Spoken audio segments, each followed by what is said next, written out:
Good morning, class. So, today we are going to start chapter number 3 in class 11, that is classification of elements and periodicity in the properties.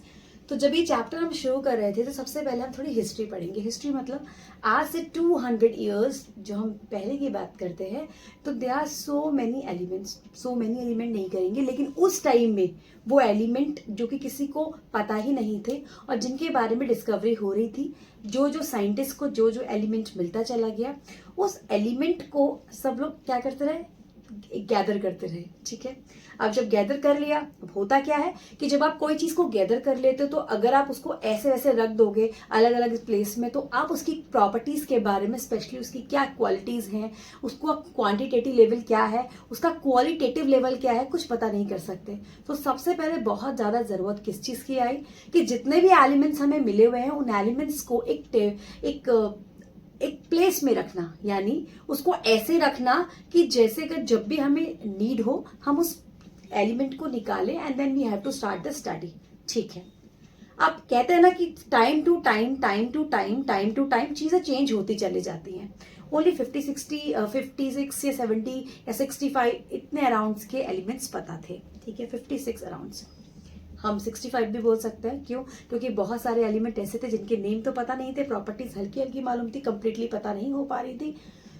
तो हुआ क्या, उन सब को हम ऐसे समझते हैं कि अगर हम एक शॉप में जा रहे हैं जहां सामान सारा फैला हुआ है, तो वहां उस शॉप में जाके हम कुछ चीज को आइडेंटिफाई नहीं कर पाएंगे. हमें साबुन निकालना होगा, बहुत देर लग जाएगी, कोई और चीज निकालनी होगी और देर लग जाएगी. तो हम उस शॉप को ज्यादा प्रेफर करेंगे जहां पे हर एक चीज जो है वो सही से रखी हुई है.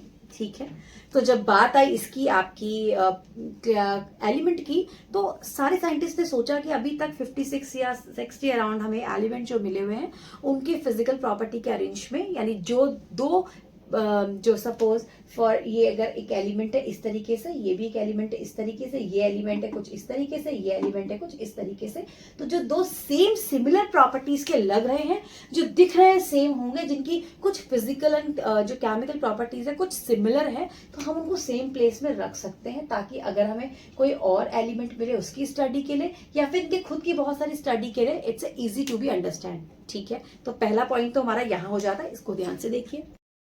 Okay, the arrangement of the known element, जिन एलिमेंट्स के बारे में पता चल चुका है, अकॉर्डिंग टू देयर प्रॉपर्टीज, वो प्रॉपर्टीज जो दो एलिमेंट की सेम है उनको सेम प्लेस पे रखना, ऐसे करके एक टेबुलर फॉर्म बनाई गई उसको सिंथेसाइज करने के लिए, यानी ढंग से हम उसको रख सके.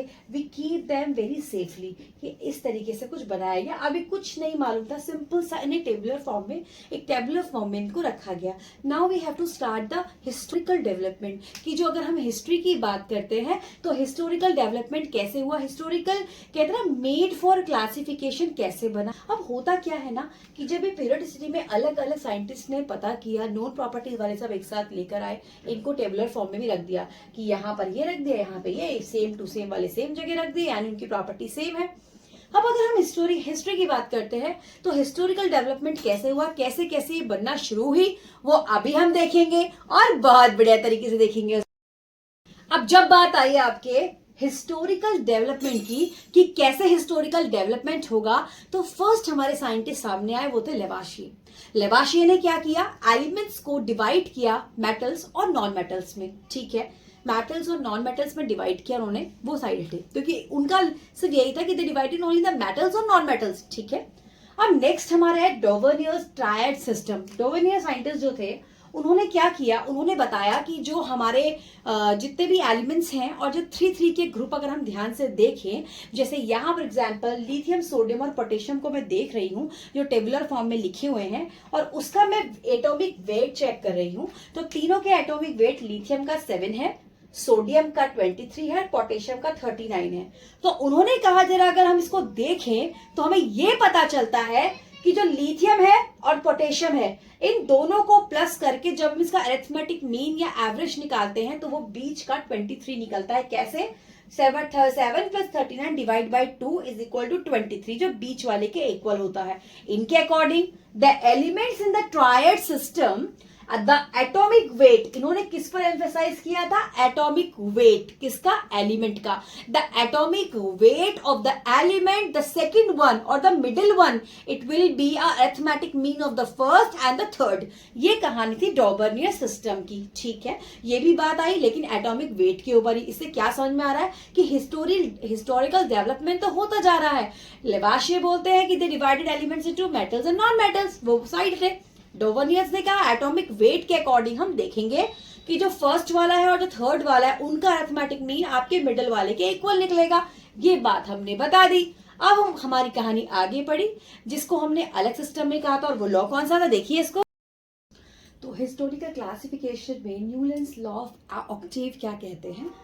उनका कहना था कि जब भी एलिमेंट्स का जो अरेंजमेंट किया गया है उसके अकॉर्डिंग जो फर्स्ट एलिमेंट होगा वो क्या होगा?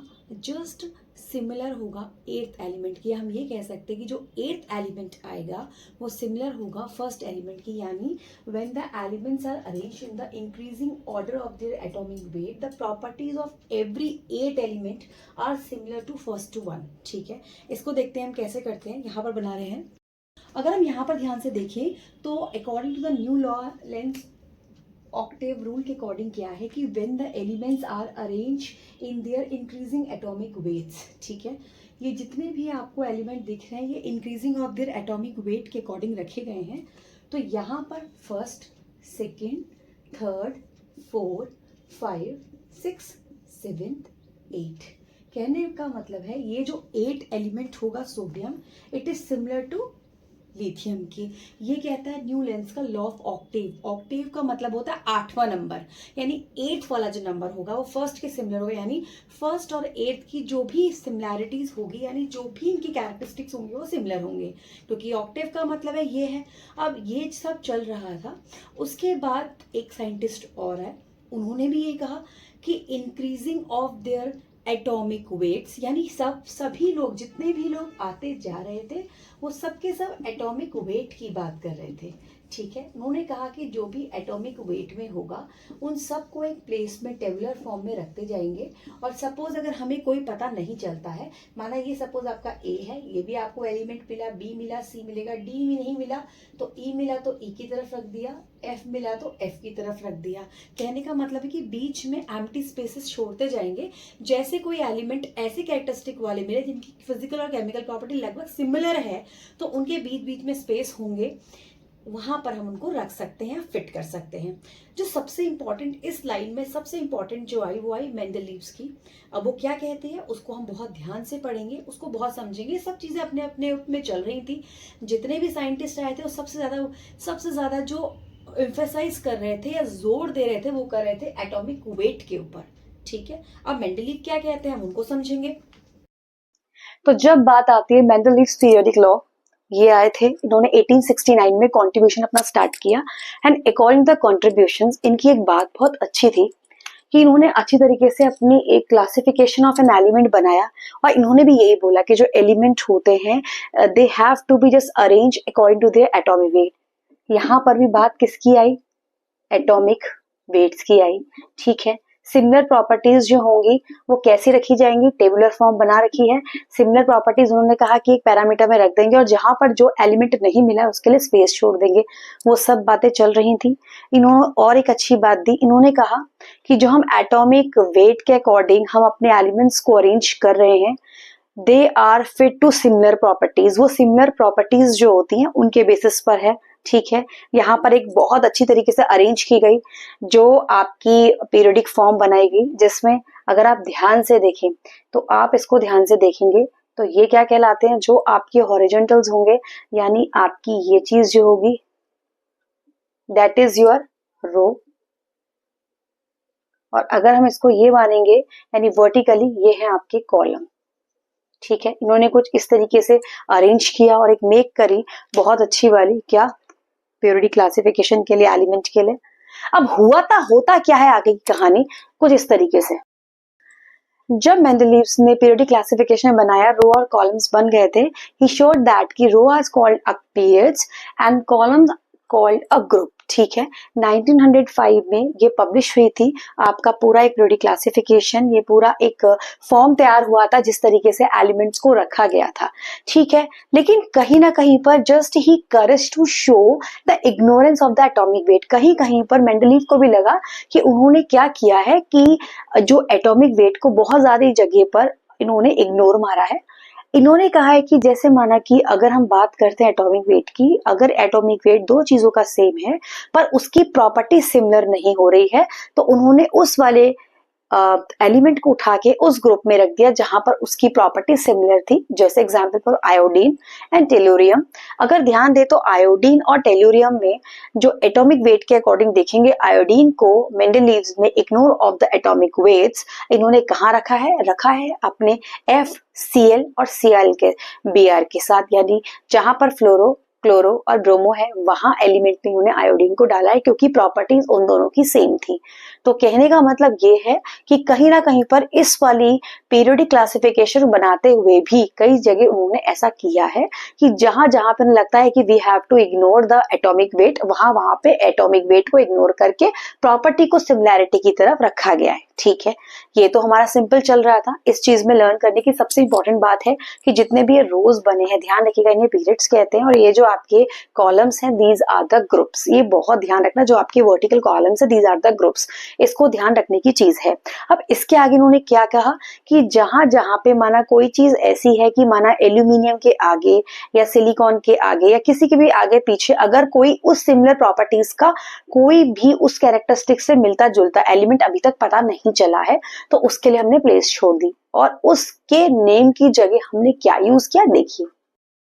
अगर आप कुछ इस तरीके से यहाँ पर पीरियोडिक क्लासिफिकेशन देखेंगे जो कि आपका मेंडलीव ने दिया था, यहाँ पर बहुत सारे जो आप देखेंगे कि बहुत सारे जो आपके ग्रुप्स कॉलम्स वगैरह हैं वो आपके एम्प्टी हैं। क्यों? क्योंकि मेंडलीव का ये मानना था कि हो सकता है कि जब भी ये इन फ्यूचर पे प्रेडिक्ट होंगे तो उनकी कुछ कुछ सिमिलैरिटीज जो होंगी, कुछ कुछ उनकी प्रॉपर्टीज जो होंगी वो इनके बीच की होंगी।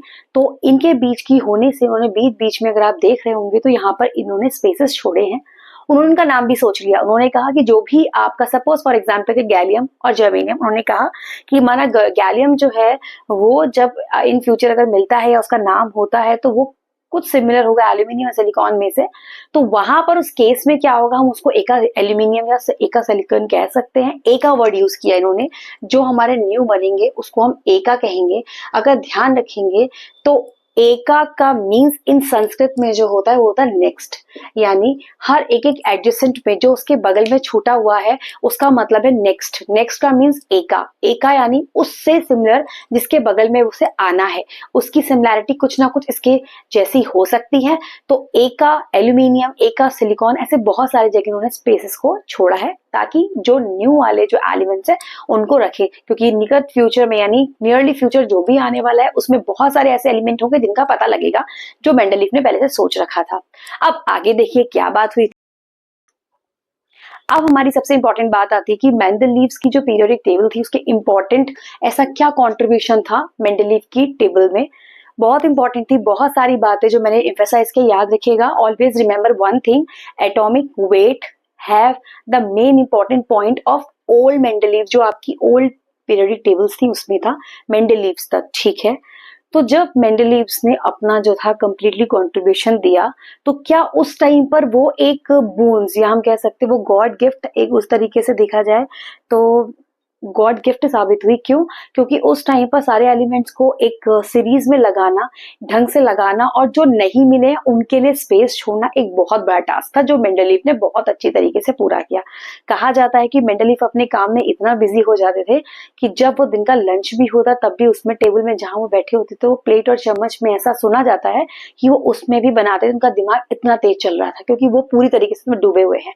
तो बहुत ध्यान से सुनना मेरे बच्चों कि इंपॉर्टेंट कंट्रीब्यूशन क्या था, सिस्टमैटिक स्टडी ऑफ एलिमेंट्स। अब देखिए सिस्टमैटिक स्टडी ऑफ एलिमेंट्स का क्या था कि एक एलिमेंट को अकॉर्डिंग टू द आपने वेट जो है वो देखा और उनको उनकी प्रॉपर्टीज जहां जहां पर जिसकी सिमिलर लगी वहां लगाना और एटॉमिक वेट के अकॉर्डिंग में लगाना। कहीं कहीं पर एटॉमिक वेट को उन्होंने मिस कर दिया, लेकिन एक स्टडी जो हो रही है कि ये एलिमेंट कहाँ आएगा, अब जो दूसरा आने वाला एलिमेंट है उसे कहाँ स्पेस छोड़ा जाएगा, वो सब मेंडलीव ने बड़े अच्छी तरीके से पीरियड्स और कॉलम में डिवाइड कर दिया। करेक्शन ऑफ एटॉमिक मासेस, अगर आप ध्यान से देखें तो उस समय कई सारे जो करेक्शंस थे वो भी मेंडलीव ने किया। जैसे हम बेरिलियम का सोचेंगे कि इसका उस टाइम पर जो एटॉमिक वेट था वो 13.9 था, जबकि उन्होंने बताया कि इसका जो एटॉमिक वेट है वो कितना होगा, 9 होगा। कुछ करेक्शन उन्हें बहुत जगह, एग्जाम्पल के लिए मैंने एक बता दिया, ठीक है। उस टाइम में जब मेंडलीव ने ये पीरियोडिक क्लासिफिकेशन बनाया था और पीरियोडिक टेबल बनाई थी, जिसमें इन्होंने पीरियड्स और जो ग्रुप्स थे उसमें डिवाइड किया था। आपको मालूम है पीरियड्स है हॉरिजॉन्टल, वर्टिकल आपका ग्रुप्स है। उस वक्त 56 एलिमेंट मालूम थे और ये वो जानते थे मेंडलीव कि आगे आने वाले भविष्य में यानी फ्यूचर में we can get a lot of element, तो उन्होंने उसके लिए स्पेस छोड़ा। उन्होंने ये कहा कि अपनी मेंडलीव ने अपनी पीरियोडिक टेबल में जहां जहां पे स्पेस छोड़ा, फॉर एग्जांपल के लिए उन्होंने एक जगह छोड़ी जहां पर उन्होंने कहा कि हो सकता है कि जो नेक्स्ट एलिमेंट आए वो एल्यूमिनियम के सिमिलर प्रॉपर्टीज का उसके बगल में आए। जैसे गैलियम का एग्जाम्पल लिया, उन्होंने कहा हम इसको क्या कहेंगे, गैलियम तो हम अभी बोलते हैं, पर उस टाइम उन्होंने कहा जो भी इनके एडजेसेंट में आएगा इसकी प्रॉपर्टी से लगभग सिमिलर होगा तो हम उसे बोलेंगे एका एल्यूमिनियम। एका एल्यूमिना का मतलब होता है, एका मीन्स संस्कृत वर्ड है, इसका मीन्स है नेक्स्ट, ठीक है। अब जो जो वर्ड आएगा, माना सिलिकॉन के बगल में कोई और आएगा तो वो एका सिलिकॉन हो जाएगा, मैग्नीशियम के बगल में कोई और आएगा तो वो उसके एडजेसेंट आएगा तो वहां एका मैग्नीशियम हो जाएगा। दैट मीन्स जो भी एलिमेंट को रखा जाएगा स्पेस में, जिसके बगल में जो आएगा, जिसके एडजेसेंट में जो आएगा, उसके पीछे एका वर्ड लगा होगा। एका का means in Sanskrit word called is a next one, ठीक है। यहां तक की हमारी स्टोरी पूरी हो गई। अब जब इनकी स्टोरी बन रही थी कि करेक्शन भी इन्होंने कर दिया, सिस्टमेटिक स्टडी भी एलिमेंट्स की कर दी, एटॉमिक वेट के अकॉर्डिंग भी कर दिया, कहीं कहीं पर उन्हें लगा कि एटॉमिक वेट के अकॉर्डिंग ठीक नहीं है तो मुझे इसको हटा के जो है सिमिलर प्रॉपर्टीज में डालना चाहिए, वो भी उन्होंने कर दिया। उन्होंने अपनी तरफ से अपनी सोच से दिन रात मेहनत करके एक चीज रेडी कर दी। लेकिन बात कहां बदली, जब डिफेक्ट शुरू हो गए, यानी मेंडलीव्स को और लोगों ने भी स्टडी करना स्टार्ट किया, जहां उन्हें कुछ ना कुछ ऐसी प्रॉब्लम्स दिखी। सबसे पहला था हाइड्रोजन की कंडीशन, यानी हाइड्रोजन की पोजीशन क्या होनी चाहिए, उसके अंदर एक इलेक्ट्रॉन है, एक प्रोटॉन है, क्या कंडीशन होनी चाहिए। तो अब हम पढ़ेंगे defects of Mendeleev periodic table, ठीक है, ध्यान से देखिए। उसके बाद हमारा आता है defects of Mendeleev's periodic table. अब जो चीज बनी है, बहुत सारे साइंटिस्ट हैं, जैसे हमारे बच्चे क्लास में होते हैं, एक बच्चा न्यूमेरिकल करता है, उसका एक स्टेप भी गड़बड़ हो जाता है तो सारे बच्चे क्या करते हैं कि एक दूसरे की लेग पुलिंग करने लग जाते हैं। तो यहाँ क्या होता है, लेग पुलिंग नहीं होती है, बट जब भी हम कोई चीज को बनाते हैं तो उसके बहुत सारे एस्पेक्ट्स भी होते हैं और इसके अपोजिट फैक्ट्स भी होते हैं। कैसे, जैसे फर्स्ट वन, जब मेंडलीव की पीरियोडिक टेबल बन रही थी उस केस में नंबर 1 जो प्रॉब्लम थी वो थी पोजीशन ऑफ हाइड्रोजन। हाइड्रोजन में एक इलेक्ट्रॉन होता है, एक प्रोटॉन होता है, ठीक है। अगर ये बाहर निकल जाता है तो हाइड्रोजन के पास कुछ नहीं बचा, ठीक है, तो उसकी जो ग्रुप हो जाएगा, यानी अगर हम ध्यान देंगे तो अगर ये इलेक्ट्रॉन निकलता है या इलेक्ट्रॉन इसमें आता है तो ध्यान रखिए कि फर्स्ट ग्रुप की तरह ही अपने इलेक्ट्रॉन को रिलीज कर लेता है, और अगर इसमें एक इलेक्ट्रॉन आ जाता है तो हीलियम की तरह ही क्या हो जाएगा कि एक इलेक्ट्रॉन आ गया तो उसमें टोटल मिला के 2 इलेक्ट्रॉन्स होंगे, तो वो कौन सा ग्रुप हो जाता है, 7th ग्रुप। कुछ हमारा दिमाग बहुत सही से काम करना चाहिए, तो इसकी कंडीशन का पता नहीं था कि इसको प्लेस कहाँ दिया जाए। बहुत अच्छा। एनोमलस पेयर का मतलब होता है कि कहीं कहीं पर अगर आप ध्यान से देखेंगे तो अगर आप ध्यान से इस चीज को देखें तो कहीं कहीं पे अगर हम ऑर्गन का एटॉमिक वेट चेक करेंगे वो 39.9 होता है और पोटेशियम का 39.1 होता है। तो ये वाला पहले रखा गया है और ये सेकंड रखा गया है, जबकि हमारी मेंडलीव की जो पीरियोडिक क्लासिफिकेशन था according to increasing their atomic weight है। तो क्या ऐसा पॉसिबल हो रहा है? नहीं, पहले ज्यादा इंक्रीजिंग ऑर्डर में लिखना चाहिए, इसका मतलब पहले ये आना चाहिए पोटेशियम का फिर ऑर्गन आना चाहिए, लेकिन ऐसा नहीं है, पहले ज्यादा वाला आ गया फिर कम वाला आ गया। लास्ट हमारा पोजिशन ऑफ आइसोटोप्स। आइसोटोप्स का मतलब होता है कि same atomic number different atomic mass, ठीक है, डिफरेंट एटॉमिक मास। अगर हम इसको देखें तो मेंडलीव ने क्या किया कि डिफरेंट एटॉमिक मास के अकॉर्डिंग उस वाले एलिमेंट के जो भी आइसोटोप्स थे उनको एटॉमिक मास के अकॉर्डिंग यानी एटॉमिक वेट के अकॉर्डिंग अलग अलग जगहों पे रख दिया। उसके बारे में कुछ पता नहीं चला। कुछ और भी प्रॉपर्टीज थी जैसे लेंथेनाइड और एक्टिनाइड, ऐसे कुछ हमारे एलिमेंट जो कि लेंथेनाइड के उसमें आ रहा है या एक्टिनाइड के उसमें आ रहा है, उसकी भी उन्होंने कुछ मतलब हमें इस एलिमेंट को क्या रखना चाहिए कैसे, एक कंफ्यूजन सा क्लियर था, यानी पूरी एक सीरीज बनी ही नहीं थी और भी बहुत सारी प्रॉब्लम्स इसमें आ रही थी। जो मेन प्रॉब्लम, मेन डिफेक्ट्स थे वो यही थे कि फर्स्ट था पोजीशन ऑफ हाइड्रोजन, पता ही नहीं चल पाया था कि फर्स्ट में रखे, सेवेंथ में रखे, एनएमएलएस पेयर था, कहीं पर एटॉमिक वेट ज्यादा वाला था तो आगे जाके देखिए हमें according to increasing atomic weight आना चाहिए, जबकि इसमें पहले एटॉमिक वेट ज्यादा वाला आ रहा है, कहीं कहीं पे कम वाला बाद में आ रहा है, जबकि ऐसा नहीं होना चाहिए। थर्ड हमारा जो डिफरेंट है पोजीशन ऑफ आइसोटोप्स, आइसोटोप का मतलब ही होता है कि same atomic number different atomic mass, तो उन्होंने मास के अकॉर्डिंग इसको अलग अलग प्लेस कर दिया। लेंथेनाइट एक्टिनाइट की कुछ भी पता नहीं था कि उन एलिमेंट्स का कहाँ रखा जाएगा, अगर और मिलेंगे तो उनकी जगह कहाँ निकाली जाएगी। तो ऐसे बहुत सारे डिफेक्ट्स थे जो मेंडलीव्स की पीरियोडिक टेबल में थे और हमारे मॉडर्न क्लासिफिकेशन ने उसको बहुत सारी चीजों को दूर किया। तो मॉडर्न क्लासिफिकेशन का जो टॉपिक है और हम पीरियोडिक टेबल को लर्न कैसे करते हैं उसका भी एक वीडियो आपको मैं बना रही हूँ नेक्स्ट वन। यहाँ तक सारे बच्चे सब चीजें समझेंगे। हमने पीरियोडिक टेबल पढ़ी है, पीरियोडिक टेबल को अगर हम ध्यान से देखेंगे तो periodic table is a very easy chapter. इसमें कुछ भी नहीं है, जो एलिमेंट मिले उन एलिमेंट्स को एटॉमिक वेट के अकॉर्डिंग मेंडलीव ने अपनी अपनी टेबल्स में लगा दिया। जो नहीं मिले उनको ये सोच कर कि इसके बाद मिलेंगे, इसके एडजेसेंट में आएंगे, उसके आगे एक करके उनका नेम छोड़ दिया। उसके बाद हम मॉडर्न पीरियोडिक टेबल पढ़ेंगे नेक्स्ट सेशन में। और याद रखिए हर एक चीज, हर एक पॉइंट को मैं समझा रही हूँ, उसको बहुत ध्यान से पढ़ेंगे। एक एक चीज को लाइक शेयर सब्सक्राइब करना मत भूलिए। मैं आप लोगों को एक एक पॉइंट बता रही हूँ, जो भी चीज इंपॉर्टेंट होगी उसका 1-1 लाइन में आपको दूंगी, क्योंकि 11th is the base form of 12th one. So तब तक के लिए ऑल द बेस्ट बच्चों।